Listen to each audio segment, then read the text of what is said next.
They arrested a black man in a Navy SEAL uniform in the middle of one of the busiest airports in Virginia, and the question wasn't whether they had made a mistake. The question was how far that mistake was about to spread. The first thing people noticed was not the handcuffs. It was the uniform. Crisp, dark, decorated, unmistakable. The kind of uniform that made travelers pause for half a second out of instinct, out of respect, out of habit. And yet there he was, standing under the cold white lights near the main security checkpoint at Richmond International Airport, surrounded by two police officers whose hands were already treating him like a threat before anyone had treated him like a man. His name was Marcus Reed, 36 years old, broad shoulders, calm eyes, the posture of someone trained to hold his ground without saying a word too many. He wasn't shouting. He wasn't resisting. He wasn't giving anyone a reason to turn the scene into something bigger than it already was. But scenes like this don't need facts to grow. They grow on suspicion, on pride, on the dangerous confidence of people who think they can tell who belongs and who doesn't with one quick look. Officer Daniel Mercer had made that judgment the second he saw Marcus standing beside the priority screening lane, a garment bag over one arm, a folder in his hand, and that uniform pressed sharp enough to catch the overhead glare. Mercer's stare had lingered too long. His voice had come too fast. "Sir, step aside." Then louder. Identification. Then sharper, when Marcus reached calmly for the documents in his inside pocket. "Don't move so fast." Around them, the airport kept breathing. Rolling suitcases clicked over polished tile. A gate announcement echoed from somewhere down Concourse B. A baby cried. A coffee machine hissed from the cafe across the hall. Life kept moving with that strange airport rhythm, the kind that makes strangers feel invisible until the moment all eyes land on one person. And now every eye was on Marcus. A mother slowed as she passed, her hand tightening around her son's backpack strap. A businessman lowered his phone, pretending not to stare. A TSA supervisor watched from 10 feet away with the stiff expression of someone already sensing this was going wrong. Marcus handed over his military ID and his travel packet with steady hands. His voice, when he finally spoke, was low and level. "I'm traveling on official orders. Everything you need is right there." But Mercer barely looked at the documents. He looked at Marcus, at his skin, at the uniform, at the possibility, in his mind, that the man in front of him had to be pretending. That was how it always started. Not with proof, with assumption. Then came the second officer, Kyle Benton, moving in closer, feeding off Mercer's energy. The questions turned into commands. The commands turned into a circle. And then, in one swift moment that made the entire checkpoint fall silent, Marcus Reed was placed in handcuffs beneath an American flag hanging from the terminal ceiling. A little boy near the rope barrier tugged at his mother's sleeve and asked, in a voice far too clear for the silence around him, "Mom, why are they arresting a soldier?" No one answered. Because sometimes the most dangerous question in a room is the one a child asks when every adult already knows the truth. The walk from the terminal to the airport police substation was less than 300 yards, but for Marcus Reed it felt like a lesson he had lived too many times in too many forms. Not because he was afraid. Fear had long ago been trained into something quieter, something more useful. What weighed on him now was the familiar burden of being forced, once again, to stand still while strangers decided who he was before they had earned the right to ask. The automatic doors slid open as Officer Daniel Mercer guided him through the side corridor reserved for airport personnel, away from the crowds and the camera phones and the embarrassed glances of people who had witnessed enough to feel uncomfortable but not enough to step in. Inside, the air changed. The smell of coffee, printer toner, and recycled air replaced the scent of perfume and jet fuel from the concourse. Fluorescent lights hummed overhead. A wall clock ticked too loudly. Somewhere deeper in the station, a radio crackled with routine dispatch chatter that sounded almost insulting in its normalcy. Marcus kept his eyes forward. His wrists were secured in front of him, more for control than necessity, and the folder containing his travel papers had been taken from his hand and placed in an evidence tray, as if official orders could be reduced to paperwork and paperwork could be reduced to suspicion. Officer Kyle Benton set the tray on the front counter and exhaled with the restless confidence of a man who believed the hard part was already over. Mercer said nothing at first. He moved behind the desk, glanced at the travel packet, then at Marcus, then back at the packet again. as though the documents offended him simply by existing. Tanya Brooks, the airport operations coordinator who had followed at a careful distance from the checkpoint, stepped halfway into the room and cleared her throat. She was in her early 40s, composed, professional, the kind of woman whose authority came from competence rather than volume. She had seen Marcus present identification. She had seen the boarding authorization. She had also seen Mercer ignore both. "Officer," she said carefully, "I just want it noted that the system flagged his credentials as active when they were scanned at security." Mercer did not even look up. "That is not your lane, ma'am." Tanya did not move. "With respect," she replied, "it became my lane the moment this turned into an arrest without a completed verification." The room tightened. Benton shifted his weight. Marcus watched the exchange in silence, but inside, something deeper than anger pressed against his ribs. It was not the humiliation of the terminal. It was the calculation, the knowledge that every word mattered now, every glance, every breath. Because if he raised his voice, he would become the problem. If he showed frustration, it would be written down as aggression. If he demanded the dignity already owed to him, it would be treated like defiance. So he did what discipline had taught him to do. He slowed everything inside himself. He steadied his breathing. He let the silence work where emotion would only be used against him. Finally, Mercer opened the packet.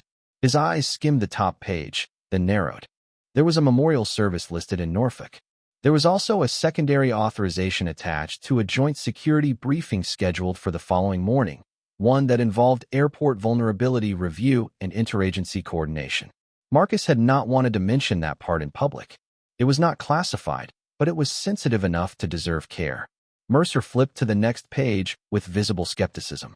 Marcus spoke for the first time since entering the station, his voice calm enough to unsettle the room more than shouting ever could. "You still have time to fix how this is documented, officer." Mercer looked up, jaw tight. "Is that supposed to mean something?" Marcus met his eyes without blinking. "It means procedure matters most when pride wants to take over."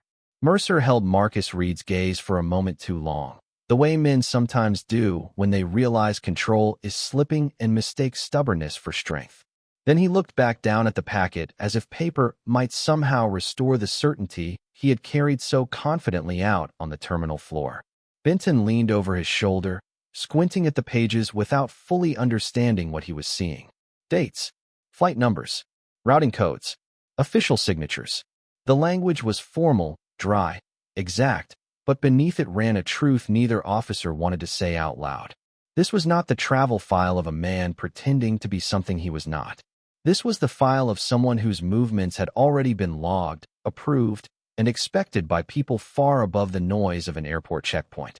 Tanya Brooks remained near the doorway, arms folded now, watching with the careful stillness of someone who knew that once facts entered a room, character was about to be tested. Marcus stood beside the processing counter and let the silence stretch. He had learned years ago that silence unsettled the wrong kind of authority because it left room for conscience, and conscience was the one thing men like Mercer spent the most energy trying not to hear. On the wall behind the desk hung a framed mission statement about public safety, professionalism, and community trust. Marcus looked at it for half a second and almost smiled, not out of amusement, but out of exhaustion. The words were always clean on the wall. It was the application that came stained. Mercer picked up the military identification card again and turned it over. "Read, Marcus Allen. Status active. Clearance markers listed in a format Benton clearly did not recognize. A barcode, a photograph, a federal contact number printed along the bottom edge." Mercer reached for the desk phone anyway, dialing with the deliberate impatience of a man calling not to verify, but to prove himself right. The line rang once, twice, then connected. Mercer gave his name, his badge number, his agency. His tone was clipped, official, almost irritated. He began reading Marcus's information from the card, but before he got through the full identification number, his expression shifted. It was subtle at first. A blink, a pause, a tightening around the mouth. Then came the words on the other end, words no one else in the room could hear, but everyone could feel. Mercer straightened unconsciously. Benton stopped moving. Tanya glanced from one face to the next. Marcus kept his expression neutral, though inside he could already see the shape of what was coming. Not revenge, not spectacle, just consequence. the kind that arrives when procedure is ignored and pride outruns judgment. Mercer listened for another 10 seconds, then said, more carefully this time, "Yes, sir." "Understood." He hung up without meeting Marcus's eyes. Benton broke the silence first. "What did they say?" Mercer did not answer right away. He looked down at the packet again as though it had changed in his hands. Then he reached for the evidence tray, suddenly mindful of where he placed it, as if the paper itself now required respect. Tanya spoke before he could recover. "Do you still want it noted that this was not my lane?" Mercer exhaled slowly, but the air had changed too much for authority to save him now. A red notification light blinked on the station computer at the front desk. Then another. An incoming message banner appeared across the screen, followed by a tone sharp enough to make Benton turn. Marcus did not need to see the text to understand what it meant. The verification had moved beyond the station. Somewhere outside that room, people with more rank, more discipline, and far less patience for preventable mistakes had just been alerted. And for the first time since the handcuffs clicked shut beneath the terminal flag, Officer Daniel Mercer looked less like the man in charge and more like a man beginning to understand the cost of deciding that a black man in uniform had to explain his right to wear it. The message on the front desk monitor did not stay alone for long. Within seconds, a second alert appeared, then a third, each one stacking over the other in a clean blue column that looked harmless until Benton read the routing labels and realized none of them belonged to routine airport traffic. One was marked Regional Command. Another carried a Department of Defense liaison code. A third requested immediate preservation of all related incident materials, including officer body camera footage, radio logs, badge activity, dispatch entries, and surveillance from the checkpoint corridor. The station had not grown louder, but it had become heavier, as if the walls themselves understood that something had just shifted beyond ordinary procedure. Marcus Reed remained still beside the counter, his wrists still secured, his shoulders square, his uniform undisturbed except for the fact that dignity now shared the room with insult in a way no one could pretend not to see. Officer Daniel Mercer moved toward the terminal on the desk, as if speed might restore authority, but every motion he made now carried the stiffness of a man who knew he was being watched by systems he could not charm and rules he could not outtalk. He clicked open the first message and read in silence. His face changed by degrees. Not panic, something colder.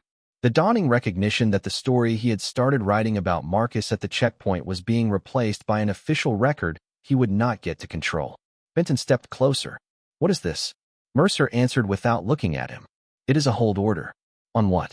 "On everything," Mercer said, and that single sentence drained the room of the last illusion that this was just a misunderstanding that would quietly disappear. Tanya Brooks let out a slow breath through her nose, not triumphant, not smug, just tired in the way competent people get when avoidable damage finally becomes visible. She had worked airports for 11 years. She knew what a real escalation looked like. This was not noise. This was structure. There was a difference. Outside the station windows, baggage carts rolled across the service road, and a fuel truck passed under a gray Virginia sky, ordinary movements continuing within a world that had no idea a quiet administrative storm had just touched down in a room smaller than a one-car garage. Marcus looked toward the glass for a moment and thought of why he had been traveling in the first place. The memorial service in Norfolk was for Chief Petty Officer Evan Shaw, a teammate whose widow had asked Marcus, months earlier, to stand in uniform because Evan would have wanted one of his brothers there in full dress, shoulders back, ribbons straight, representing the life they had shared. Marcus had agreed without hesitation. Some promises lived deeper than convenience. Some uniforms meant more than fabric. And now that same uniform had become the first thing others used to doubt him. The irony did not make him angry anymore. It made him tired in places anger could not reach. The desk printer suddenly came to life and began feeding out a preservation notice in sharp mechanical bursts. Benton stared at the page as it printed. Station control protocol pending. Restricted access review initiated. Temporary evidence handling freeze. Tanya raised her eyes to Marcus, and for the first time since the terminal, there was no uncertainty in her expression, only quiet recognition. She had seen men like Marcus before, not many, but enough to know the difference between someone wearing authority and someone carrying it.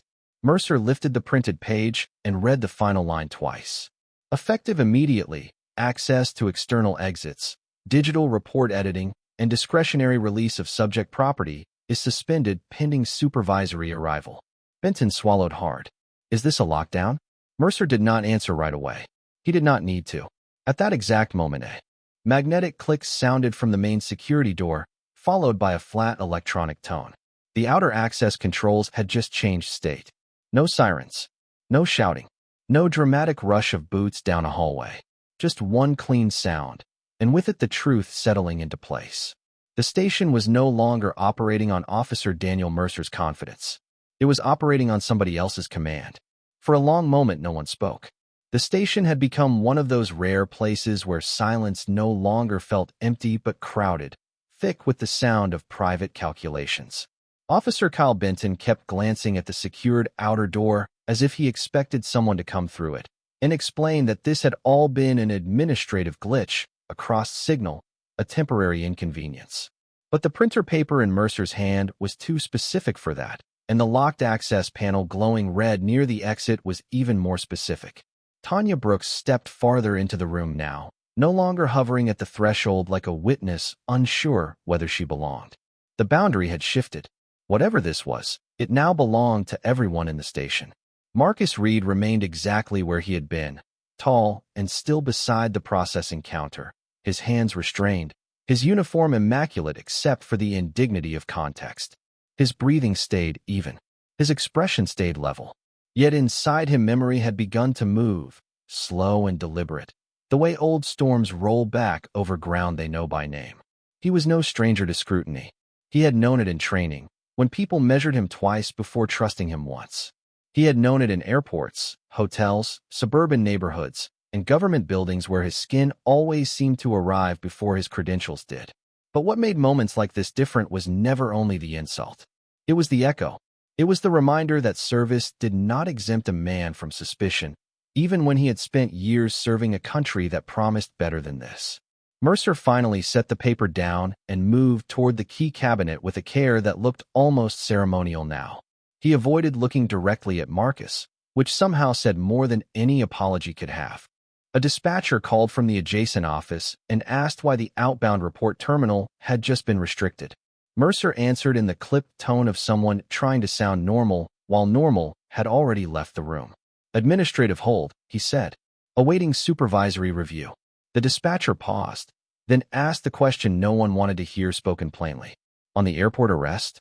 Mercer did not respond immediately, and the delay itself became an answer. Tanya turned toward Marcus. Mr. Reed, she said softly, are you all right? It was the first question anyone had asked him that day, which sounded like it was meant for a human being and not a case number. Marcus looked at her, then gave the smallest nod. I will be, he said. The words were simple, but something in them made Benton lower his eyes. Because everyone in that room understood what he had not said. He would be all right because he had been trained to endure pressure, because he knew how to keep his dignity under strain, because men like him often had to survive moments that would unravel other people. That did not make the moment acceptable. It only made him practiced at carrying it. The station phone rang again. Mercer picked it up at once. This time he did not speak first. He listened. His shoulders straightened. Yes, Lieutenant, he said after a few seconds. She is here. So is the airport operations witness. He listened again, then added, yes, ma'am. Understood. He set the receiver down more carefully than before. Benton stepped closer. Who is coming? Mercer swallowed once. Lieutenant Sarah Collins. Internal Affairs Liaison is with her. And Military Command wants full preservation on scene. The words landed with the force of truth rather than drama. No raised voices. No chaos. Just the steady collapse of every assumption that had brought Marcus into that room. Outside, a jet engine roared somewhere beyond the terminal glass, the sound low and distant, like the world continuing on schedule while justice struggled to catch up. Marcus lifted his eyes to the mission statement on the wall again, and this time he held the look a little longer. Public safety, professionalism, community trust. Fine. Words. Necessary words. But words meant nothing until they cost something. And judging by the way Officer Daniel Mercer now stood in his own station, waiting for the people above him to arrive, that cost had finally begun. The waiting changed shape after that. At first it had felt like a pause, the kind people expect before someone important arrives and restores order. But as the minutes stretched, it became something else. Not delay, exposure. Every object in the station now seemed to have a memory. The body camera dock near the wall, the radio charger blinking beside the dispatch console, the evidence tray holding Marcus Reed's folder and identification card. Even the fluorescent lights overhead seemed less forgiving, as if brightness itself had taken on the task of making sure nothing could hide. Officer Daniel Mercer busied himself with motions that no longer carried authority. He checked the computer screen again. He adjusted the stack of forms on the desk. He opened a drawer, then closed it without taking anything out. Men sometimes do that when the room has stopped obeying them. Officer Kyle Benton stood closer to the back wall now, hands resting near his duty belt but not on it, his face caught between confusion and dread. He had followed Mercer's lead at the checkpoint because that was the easiest thing to do. It always was. The most dangerous choices often arrive dressed as routine. Tanya Brooks remained steady near the counter, shoulders square, eyes clear. She had already given a preliminary verbal account to dispatch, stating that Marcus's credentials had scanned active, that the airport system had recognized his travel authorization, and that she had heard Mercer override the concerns without completing the verification chain. She had spoken without drama, without embellishment, and that was exactly why her words carried weight. Truth does not need theater when it is precise. Marcus listened to the station breathe around him and let his mind settle on the details that mattered. The second hand on the wall clock, the low buzz of the access panel, the faraway announcement of a delayed departure from Gate 12. In another life, before discipline had become instinct, he might have filled the silence with anger. He might have listed his rank history, his deployments, the medals he never talked about, the names of men who would answer his call before the second ring. But he had learned something harder than combat and more useful than outrage. The truth is not strengthened by panic. It is strengthened by endurance. So he stood there in front of people who had reduced him to suspicion and refused to let them reduce him to spectacle too. Tanya's voice broke the silence. "You were headed to Norfolk, right?" Marcus turned slightly toward her. "Yes, ma'am. Memorial service this afternoon. Joint security briefing tomorrow morning." Her expression softened, not with pity, but with respect. "Someone important to you?" Marcus looked down for the briefest moment, then back up. "A teammate," he said. "Chief Petty Officer Evan Shaw." Tanya nodded once, and nothing more needed saying. In a room full of tension, grief carried its own kind of dignity. Mercer heard the exchange and froze for half a second, because suddenly the uniform in front of him was no longer an abstract symbol he could distrust. It belonged to a man traveling to honor the dead, a man who had shown restraint at every turn, a man whose worst offense had been standing in the wrong place, while looking too composed for someone's prejudice to tolerate. The station phone rang again. This time Benton answered, his voice uncertain. "Airport Police Substation, Officer Benton speaking." He listened, his posture straightening with each second. "Yes, sir. Yes, sir," he repeated, then glanced at Mercer before lowering his eyes. "Understood." He hung up slowly. "They are at the outer gate," he said. "Lieutenant Collins, Internal Affairs, and 2 federal representatives." Mercer inhaled through his nose, but there was no air left in that room thick enough to support denial. A magnetic buzz sounded near the entrance, followed by the soft release of the first lock. Then another. Footsteps approached, measured and unhurried, the kind that belong to people who do not need to announce power, because procedure walks in with them. Marcus lifted his chin just slightly. He did not smile. He did not gloat, because this was never about humiliating a man back. It was about something larger and harder and far more American than revenge. It was about whether the truth still had the power to enter a locked room and make everyone inside answer to it. Lieutenant Sarah Collins entered first, and the room adjusted around her before anyone said a word. She was not loud. She did not need to be. Mid-40s, dark navy suit under a weatherproof command jacket, posture straight, expression clean and unreadable. She carried the kind of authority that came from years of making decisions no one else wanted to make. Behind her stepped an internal affairs investigator with a leather case tucked beneath one arm, and 2 federal representatives in plain clothes whose silence said more than introductions ever could. The station, already tense, seemed to draw inward. Officer Kyle Benton moved aside immediately. Tanya Brooks stepped back half a pace, but held her ground. Officer Daniel Mercer stood behind the desk with both hands braced against its edge, a man trying not to look like he needed something to lean on. Lieutenant Collins took in the room in a single sweep. Marcus Reed in dress uniform, wrists still secured. The evidence tray. The printed preservation order. The red access indicator on the exit panel. Then she looked at Mercer. Why is Petty Officer Reed still restrained? Her voice was level, but it cut cleaner than anger.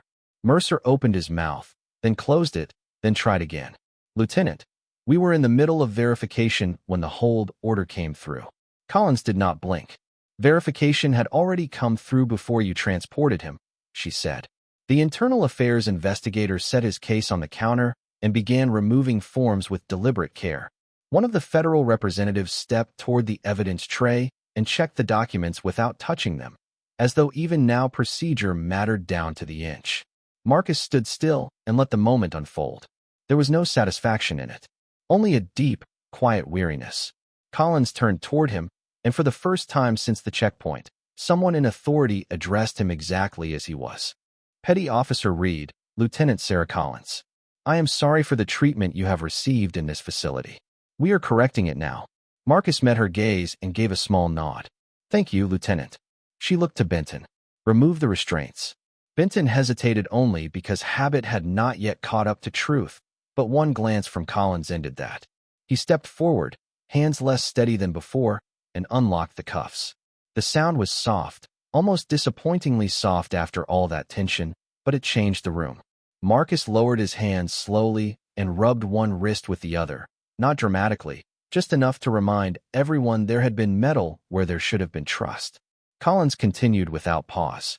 Officer Mercer, you are relieved of active authority pending review. Surrender your body camera unit, your incident notes, and your access card. Mercer stared at her as though language itself had failed him. Lieutenant, with respect, I made a judgment call based on suspicious circumstances. Collins stepped closer, not aggressively, just close enough to make evasion impossible. Suspicious circumstances are not a substitute for completed verification, she said. They are not a substitute for professionalism, and they are certainly not a substitute for constitutional judgment. The words landed harder because she never raised her voice. Tanya looked down for a second, not out of discomfort, but because sometimes seeing accountability arrive can be almost as emotional as seeing injustice happen. The internal affairs investigator began recording names, times, and chain of custody entries.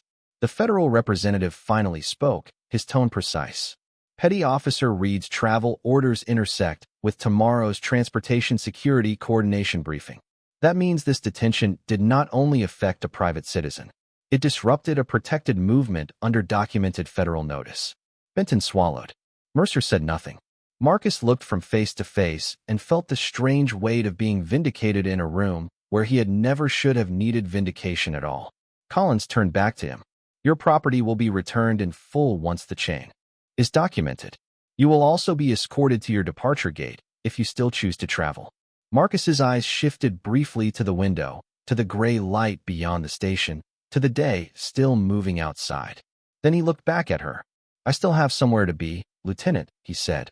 And in that moment, everyone in the room understood the difference between power and character. One tries to control a scene. The other survives it without surrendering its name. Lieutenant Collins did not waste another second. She gave instructions the way experienced leaders do when truth has already been established and delay only deepens the damage. The internal affairs investigator began photographing the evidence tray, the desk, the access panel, and the processing log. One federal representative documented the chain of events from the checkpoint forward, while the other placed a call from the corner of the room in a voice too low to hear, but serious enough that no one mistook it for routine. Officer Kyle Benton surrendered his notes with both hands. Officer Daniel Mercer removed his body camera and access card in slow, mechanical motions, each movement stripped of the certainty he had worn at the terminal. The station no longer belonged to assumption. It belonged to record. Marcus Reed stood near the counter with his hands free again, and that simple fact seemed to change the air more than any official order could. There was no triumph in his face, no flash of anger, no need to prove anything. The truth had finally entered the room and done what truth does when people stop blocking the door. Tanya Brooks watched the process unfold and felt something she had not expected to feel that morning.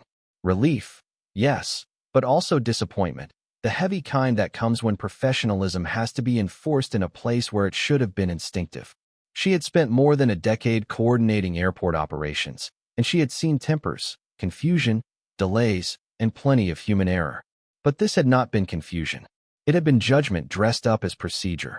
Lieutenant Collins asked Marcus for a brief statement, and he gave it the way he had given everything else that day, calmly and without embellishment. He explained that he had presented valid military identification, official travel documents, and a federal contact pathway.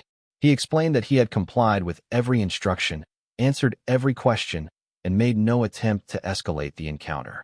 He explained that he was traveling first to Norfolk for the memorial service of Chief Petty Officer Evan Shaw, and then to a transportation security coordination briefing the next morning.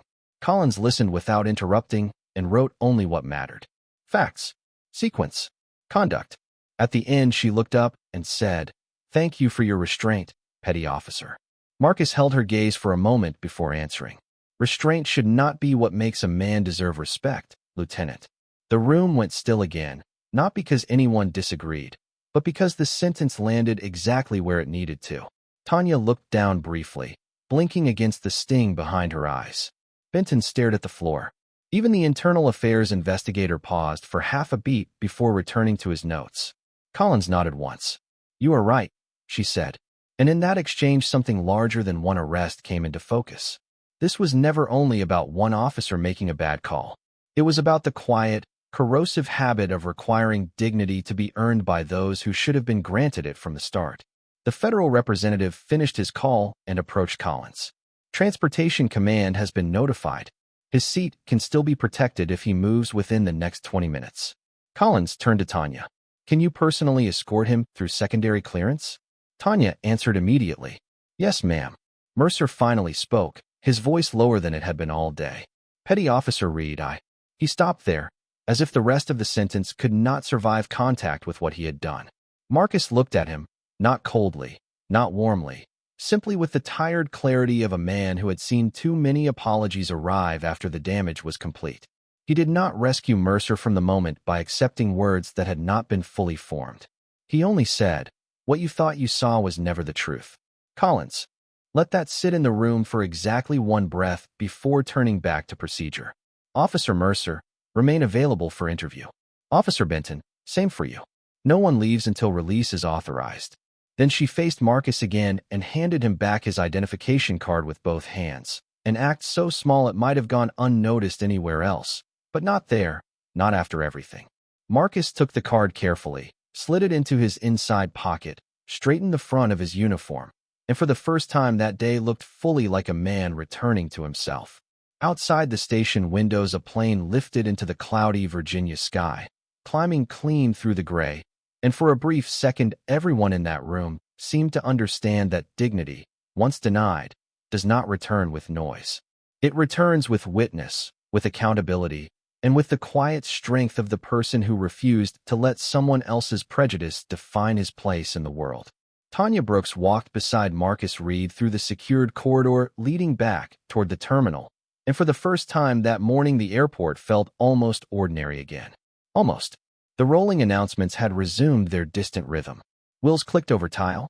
Travelers drifted past storefronts carrying coffee cups, neck pillows, and the private worries of people trying to get somewhere on time.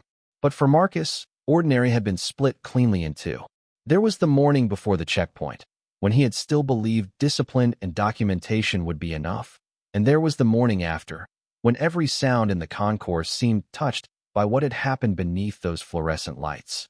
Tanya moved with quiet purpose, her badge visible, her pace measured, making sure there would be no second misunderstanding, no fresh display of suspicion dressed up as caution. At the secondary screening entrance, she handed over the release authorization, the travel packet, and the updated clearance note Lieutenant Collins had signed herself. The transportation security supervisor at the podium read the document, looked at Marcus, then straightened immediately. His voice was respectful, careful in the way people sound when they understand that respect should have arrived much earlier. "Petty Officer Reed, you are cleared through. I am sorry for the delay." Marcus gave a small nod and stepped forward. He did not linger on the apology. Some words are better received when matched by changed behavior, and this time the behavior matched. The screening took less than 4 minutes. No raised voices. No suspicious looks held too long. No invented confusion. Just the process, done the way it should have been done from the beginning. When Marcus emerged on the other side, Tanya was waiting near the gate corridor. She held out his garment bag, which had been returned from the station without so much as a crease out of place. He took it with both hands. "Thank you," he said. Tanya studied him for a moment, then asked the question she had been carrying since the station. "How do you stay that calm?" Marcus glanced toward the windows where a plane was taxiing across the wet tarmac under a low Virginia sky. Then he answered with the honesty of a man too tired to perform wisdom, but too grounded to lie. "You learn that if you let someone else's fear write your story, you lose twice."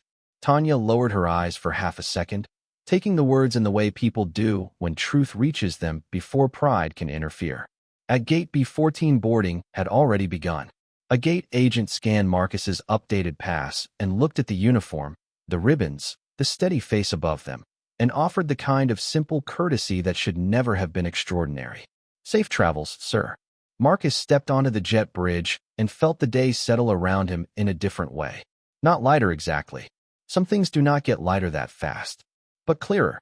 He found his seat, placed the garment bag carefully overhead, and sat by the window as the cabin filled with passengers who knew nothing about the locked station, the evidence hold, the questions, or the silence that had nearly swallowed the truth before procedure forced it back into the light. Somewhere behind him, a young couple argued softly about luggage space. Across the aisle, a little girl pressed her face to the glass, fascinated by the wing. Life was moving again, indifferent and beautiful in the way only ordinary life can be. Marcus closed his eyes for a moment and pictured Evan Shaw's widow waiting in Norfolk, the folded program, the chapel, the rows of dress uniforms, the names spoken aloud one by one. He had made it. Later that afternoon, as the aircraft descended through broken clouds, sunlight cut across the window in one sudden band of gold. Marcus looked out at the water below and thought about how thin the line can be between honor and humiliation when prejudice is allowed to make decisions. Then he thought about something stronger. That dignity does not come from the way a man is treated. It comes from the way he refuses to become smaller when he is treated unfairly.